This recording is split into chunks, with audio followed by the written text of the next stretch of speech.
which cost nothing.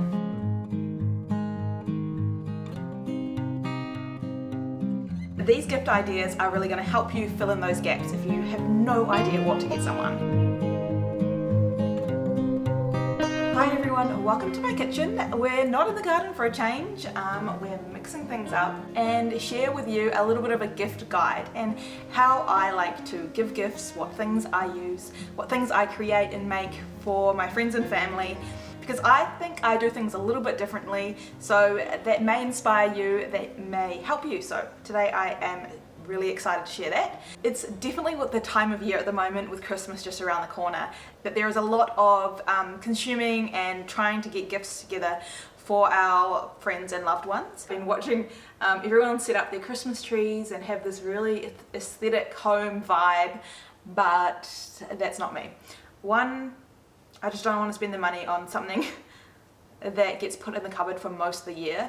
Definitely not any fake trees or fake tinsel or anything like that. I've got some solar lights, so probably do a little bit of a solar light situation, but other than that I don't really decorate. Kind of the Grinch over here. But I do love giving gifts, but I have a little bit of a different way of giving, and so I wanted to share that with you because it's always good to learn how other people do things so that we can all incorporate different ways of being and different views in our lives. The idea of gifting for special occasions to me often feels quite forced. Like it's someone's birthday, it's Christmas, it's Mother's Day, it's Father's Day. Obviously the media is super oversaturated at that time, so we feel like we have to, or we're a bad friend or we're a bad daughter if we don't get a present. But I don't know, it just feels gross to me if it's forced.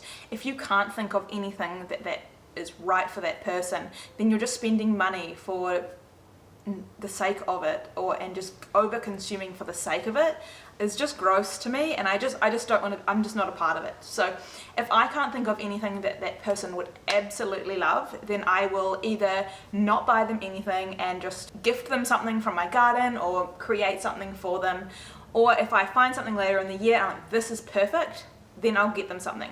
But it's something that I've sort of adapted over time, and I've got okay with not giving people gifts for their special occasions, which sounds like a little bit mean. Everyone's like, I don't want to be her friend, I don't want to be her sister, but my friends and family are used to it now. I'm not going to buy something just for the sake of it. So sometimes you get amazing gifts from me, sometimes you don't. Sometimes you get gifts from me randomly throughout the year and not on the exact day that I'm supposed to give it to you. So that is how I like to gift give. I also now try to take something from my garden every time I visit a friend, whether that is some produce or some cuttings or some flowers or anything. So I'm always giving little gifts from my garden throughout the year, and I love doing that because I think that it inspires other people. It really helps them connect more with food, connect more with their garden. Even if they're not really into gardening, getting some fresh herbs and stuff from my garden might spark them to start a little bit of a herb garden themselves. So I'm constantly giving little gifts throughout the year, and I don't feel that need anymore to be forced into getting something for specific things. So it is something that people will find strange to start with, but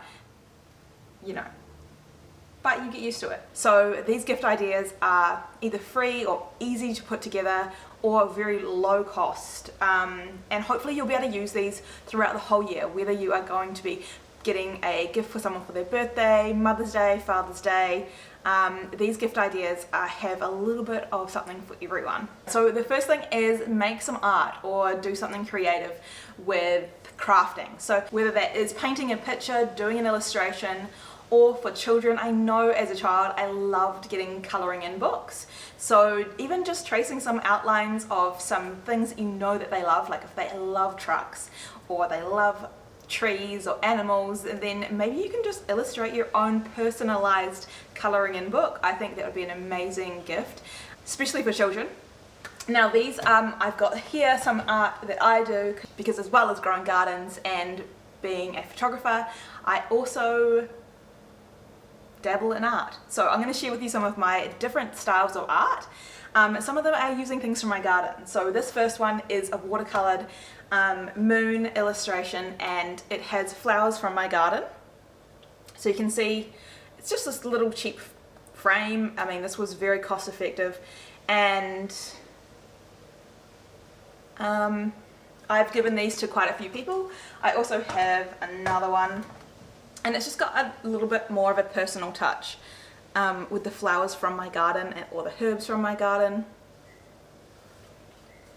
There's so many other creative things that you can make and put in frames, or even photographs. If you've got some nice photographs of a sentimental place or people, you can pop those in a frame, and those are a really inexpensive gift to give something that's a little bit more personalized. And I know not everyone thinks they are creative, but you probably are more creative than you think you are. I've made personalised jackets for friends' kids, or for my friend's wedding I also made some personalised jackets. So you can do some really fun things with those, and you can always often find these denim jackets and things at secondhand stores, so they can be really inexpensive to make. Something else that you can do is make some preserves. So you can make jams, chutneys, anything that you have got growing in your garden and you can turn into some sort of preserve would make a really great gift. A lot of people don't grow their own food, but they would love some jam from your garden or a chutney. So you can just make some really inexpensive labels as well if you want to personalize a little bit more, or just a ribbon or some herbs tied in a little bundle from your garden would also make some really good wrapping. So I'm going to share a jar of jam that my friend gifted me, and it has the cutest labels on it. And if you wanted to make some labels like this, you can just whip them up on Canva. Canva has a free option, so there's lots of templates on there, so you can just drag and drop, change the colors, put the text in that you want, and you've got your own very own little label. And you can just print that out and stick that on. I did this for my mum for her birthday. She ended up giving away some worm tea or some worm wee, and we poured it into wine bottles, made personalised labels, and gifted that to everyone. So that was a really fun and inexpensive gift to do, and everyone loved it. Just like I love this jam that my friend gave me. Look at this cute little label. It's got little animals from her farm on it, and these were mulberries off her farm too. And also honey, eggs as well. You could make up some really cute little egg labels, or just draw some illustrations on a recycled egg container and gift eggs, because although eggs might be something that you get all the time from your chickens, there's so many other people that would love fresh eggs from your chickens, and that would be something really special, especially if you personalized it. So some sort of produce from your garden in terms of preserves, eggs, even just a basket of fresh fruit and vegetables, that is something that a lot of people would love to receive. So you have no idea how much you can inspire other people by just gifting things from your garden. Some other things that you can make from your garden are some dried herbs. Some dried herbs are super easy to make, and you can put them in a really nice cute recycled jar. You can blitz them up with some salt and make some flavored finishing salts. So I'll link a few of the recipes and videos I've got for any of the things that I discuss in here. Flavored salts are really interesting and easy to make. And again, just like the flavored salts, you can also make flavored sugars. And I've got some here. I made some calendula sugar, and it's got some dried flowers in it as well. Also some lemon peel, or some dehydrated lemon peel in here. There's so many options you can do with flavored salts and sugars.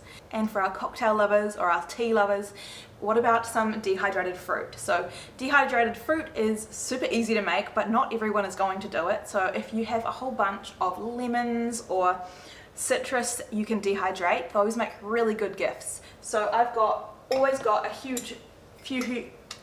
some big jars of dehydrated citrus from citrus grown in my garden, and I can just pop some of these in a jar anytime and give them away.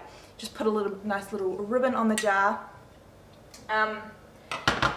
So by having these big jars here, I have pretty much got gifts all the time that I can give away. And because it's so dry here in Perth, these dehydrated lemons or limes or blood orange or grapefruit, these dehydrated fruits last a long time here in Perth. It's so dry, maybe a year. I'll have these if I don't give, but most of the time I'm giving them away or using them. They're so good in tea or in any ice cold drink. They add a whole lot of flavour. Other things you can get from the garden are cuttings, or you can pot up little plants and give those away. If you've planted too many seeds, like I planted a whole lot of tomato seeds that I don't have room for, so I've been gifting away little tomato plants to people. And they just make really good gifts, and they also inspire people to get into the garden and grow their own food as well. And if you do want to purchase something and you don't know what to purchase, what about purchasing a fruit tree? People can grow fruit trees in pots, they don't need to have a big garden, and the fruit tree is something that is going to keep on giving. Every year that is going to give them more and more food. So I think fruit trees are amazing gifts if you are wanting to purchase something. And there's so many interesting different fruit trees. So I think if any of my family are stuck on what to get me, definitely get me a fruit tree. The weirder the better.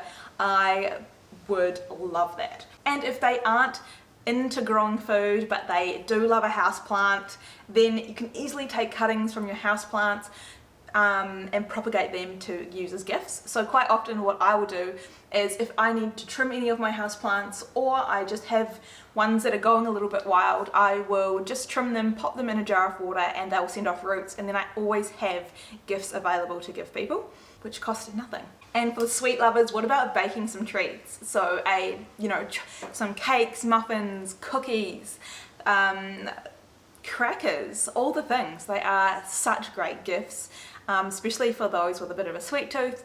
And if you can incorporate stuff from your garden, it's going to make it even more special. And as well, that goes for things like if you are really good at making sourdough bread or loaves of bread or anything like that, that might be something that you're really used to doing and doesn't feel that special to you. But to someone that has no idea how to do that, a fresh loaf of sourdough bread would be an incredible gift. And you could wrap it up really nice with some brown paper, a little bit of a ribbon, some herbs from the garden, and you have yourself a delicious gift. Another gift that I give all the time, and I give this gift mostly when I just go and visit friends, it's not even for a special occasion, is I will pick a bunch of edible flowers and herbs from my garden and take that in a little jar of water. So this can be things like rosemary, parsley, lemon balm, mint. All of those things look really great in a jar of water. And if you've got any flowers, even better, some sunflowers, some edible flowers, some fennel fronds, they look great, parsley flowers. Make it a little bit wild and beautiful, and not only will it smell amazing, but they'll be able to pick off little bits and use it in their tea, in their dinner, all the things. And then also as well, like things like mint that are in jars of water are going to send off roots, and they'll be able to propagate those and plant them as well. So it is a gift that keeps on giving, and they look really beautiful. I've just harvested a whole bunch of seeds from my garden, so I can also pop some of these seeds that have been grown from my garden into some little brown envelopes and gift those as well. So super easy. My gardens are producing a whole lot of seed that I can then gift to other people to grow in their garden. So they don't have to be big gifts, they can be small, just a simple jar of dried herbs or some dehydrated lemons. But if you add that a little extra touch by wrapping it up nicely or putting a little bit of a personalization with a label, then it's going to be such a special gift for someone and going to be less wasteful as well. Another thing that I always do as well, and this is something that makes life so much easier as well, is save your wrapping or your gift bags, have a little drawer, keep your ribbons, if anyone gives you gifts, keep some of those things in a drawer so that you can easily just go and grab them, reuse them. You don't have to go to the shops, you don't have to spend $10 on a card or a gift bag. The amount they charge for those things is wild. So I always recycle a lot of that stuff, and then I have a drawer so I always can dress up any of the gifts I give from my garden with some of those recycled items or recycled materials. And if not, I just make little bundles of herbs and flowers from my gardens, put that on a little jar of produce, and it looks beautiful and is a really special gift. There are obviously so many more eco-friendly or sustainable gift ideas that you can make from your garden. I'll also put together a little bit of a gift guide for you to download, so check the description for that, and happy gifting!